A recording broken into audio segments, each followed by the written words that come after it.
Syederlun keluarga besar SMP Negeri 1 Luk Semawe pada Sabtu 30 Maret 2024 sore membagikan sekitar 4.000 takjil kepada pengguna jalan di halaman depan sekolah setempat.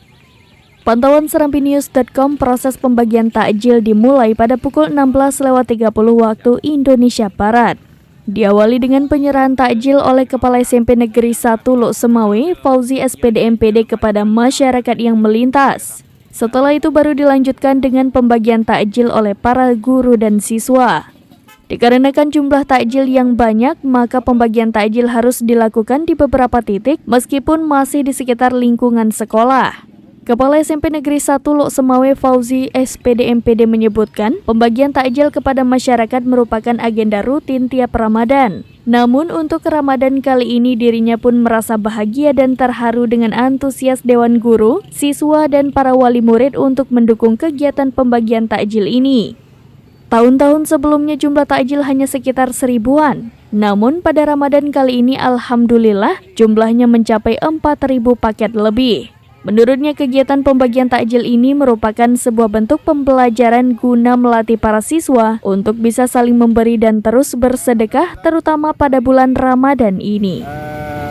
Kita melakukan suatu rutinitas setiap tahun yang mengadakan pembagian takjil kepada masyarakat. Insyaallah berlangsung dengan baik. Ini takjil ini sendiri berasal dari mana dan tujuan dari kegiatan rutinitas ini sendiri apa kira Pak?